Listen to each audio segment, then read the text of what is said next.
And hello everybody, here is another unboxing, Sherlock Holmes Consulting Detective, the Jack the Ripper and West End Adventures. Years and years ago, in the early 80s, there was a two-set game called, in German, Sherlock Holmes Kriminalkabinett. And I had both of these boxes. They came like in big boxes, in brown boxes. I remember you could open them like a book, and they were full of booklets which contained pretty much choose your own adventure type stories centered around Sherlock Holmes. You were playing the, whatever they're called, the Baker Street something or other group of kind of like sleuths that were trying to solve the cases, and you could always compare your score against Sherlock Holmes, and you would have like a map of London, you would have like a directory, places you could visit, people you could visit, and you would have a description of the case and so on and so forth. Now this was re-released sometime in the noughties, I want to say, probably by History Games, and it was okay when I played it, but it was a long time ago, and I didn't really feel I wanted to relive this, so I never bought the History version because it would have been the same cases that I'd played decades ago. Now I came across this one, Jack the Ripper and West End Adventures, and the Jack the Ripper cases, so that you can play these as a campaign, the Jack the Ripper ones, and I think it's 4 Jack the Ripper cases. And I've always been macabrely fascinated with Jack the Ripper, not so much with him as a person, because to this day we don't really know who Jack the Ripper was. There are different ideas as to who he might have been, very, very different theories. But I came across a website one time where they actually had the crime scene photographs as they were taken in the 19th century, and they were really gruesome. And I was kind of morbidly fascinated with this case because, you know, we're all fascinated by the great evil, by the serial killer. And when I found out that there is this campaign, I did some research on it, and people have said, well, this is actually the authentic information as presented in, for example, the autopsy reports from back then. And I was like, okay, I'm going to give this a try. This will probably tell you that I'm a terrible person who's really, really gruesome. And of course I am. And of course I would like to draw your attention to this image, which does remind me a lot of the film From Hell, which I can recommend. And especially if you, like me, adore Johnny Depp, then of course it's a must-see. But it's pretty bloody.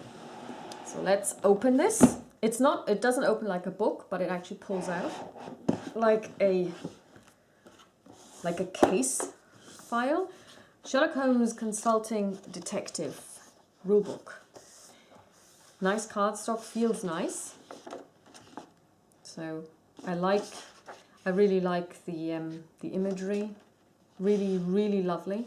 And again, the new game smell. Contents: map of London, map of Whitechapel. For those of you who don't know about Jack the Ripper or don't know a lot about him, Whitechapel is a part of London which was where he struck. So he only murdered prostitutes, and Whitechapel was a really, really poor place with a lot of people living in so-called, well, not having houses to go to, being homeless, and they would sleep in so-called doss houses where you basically could pay some money, I don't know how much, maybe a shilling, maybe half a shilling, I don't know, and then you could sleep there sitting on a bench with other people.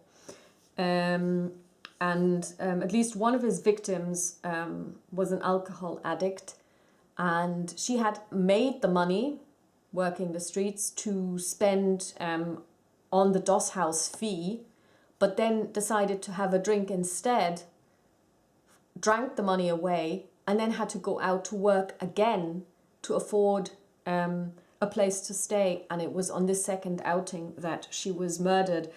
And when you read the backstories of these women, and when you read not so much about the crimes, because they are heinous and they're terrible, but if you read about the actual social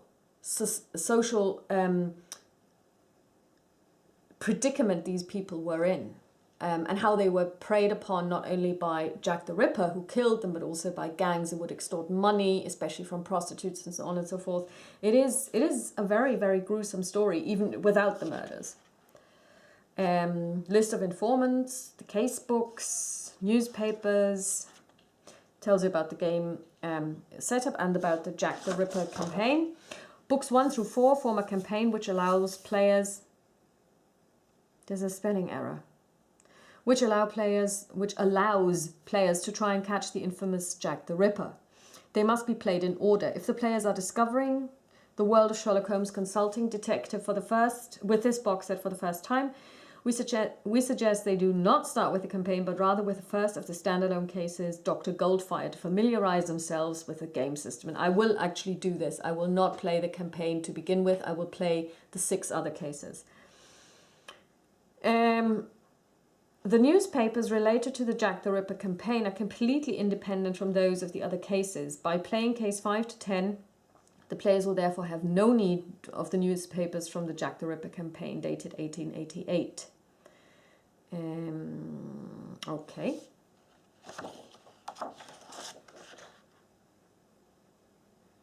Okay, end of the game, score, informants. Yeah, Frederick Aberline, who's listed here as Scotland Yard inspector. He was the actual inspector in Scotland Yard who was in charge of the Jack the Ripper case. The London Directory. I really like what they did with it. I like the that they gave it a really good makeover. Banks listed by category. Here we've got the London map.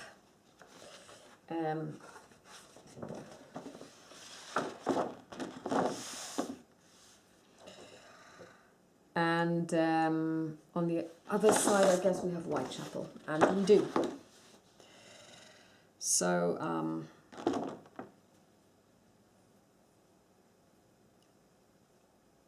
it's a really I'm really looking forward to this, and of course I'm going to play this solo, so I don't have to share the resources with anybody. No. 1888. So this would be Jack the Ripper. 1888. This would be Jack the Ripper. 1888. This would be Jack the Ripper. 1898. The Pall Mall Gazette would be not Jack the Ripper. So we've got the Pall Mall Gazette. 1889. 1898, 1898, 1898. A child stolen by a monkey. And here 1898. So yeah.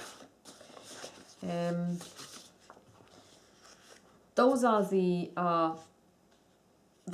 Jack the Ripper, the 4 cases.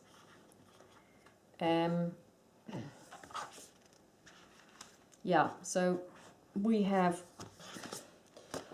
there are several women who were killed at the time, but I think there's a canonical 5. There is Mary Ann Nichols, Annie Chapman, also known as Dark Annie, I believe, and then we have the double event, Elizabeth Stride and Catherine Eddowes, and then last but by no means least, Mary Jane Kelly. She was the only person, as far as I recall, who was murdered indoors. She had actually rented a place. She had a room, and she was murdered inside that room. She was actually brutally butchered. I saw pictures, or the picture of the actual crime scene, and of course it's black and white and it's very old, and you have like the sepia seeping all over it, but it really looks, oh, there's a kitten. It really looks like it's completely full of blood. There's blood everywhere. She was basically, her face was almost taken off. It was, because of course he was working indoors. The other ones he struck outside, and he was probably also quite often disturbed because there was a lot going on in this area of Whitechapel. Whitechapel was a very, very busy place at night and during the day. But here he had absolute freedom of movement and peace and quiet inside the room she had rented, so that he had days, hours of undisturbed time. And I believe he also took out her heart and put it in a kettle or something. He did something. I think he took out some of her intestines too. Here we've got the fictional ones. Dr. Goldfire, The Murder of Sherlock Holmes, well, A Question of Identity, The Death of a Transylvanian Count, The Savage Club, and lastly, A Simple Case of Murder. So I'm really looking forward to these. I will tape my playthroughs and you can watch me fail admirably and making a fool of myself, because that's honestly why you're watching my playthroughs anyway. I have to say, I don't even know how much I paid for this. I think maybe £33. It's a hefty piece of equipment that they give you for those £33. It's probably around 45 euros or 40 euros. I mean, I don't know. What with Brexit, nobody really knows what the pound's worth today. It may be worth even less tomorrow.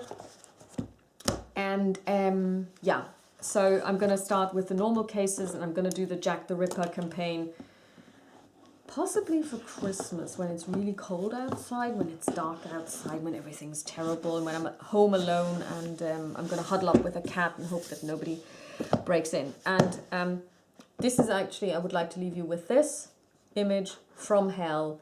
There were letters that were sent to newspapers at the time. I believe there is at least 2 letters, there may be 3. And there is one that people at the time believed was probably by the murderer. And it was dated, or well, it was given the postal address, so to speak, of the person writing it was given as From Hell. And that's also where the name, where the film with Johnny Depp takes its name from Hell. Okay, so that's Sherlock Holmes, a consulting detective, Jack the Ripper and West End Adventures by Gary Grady, Suzanne Goldberg and Jérôme Rupert. And who released this game? Does it say? Oh, it's Asmodee Space Cowboys. Oh, Space Cowboys, by the way, are the guys who wrote and are producing the Time Stories franchise. So, yeah. So I wish you all a pleasant evening, and I'll talk to you soon.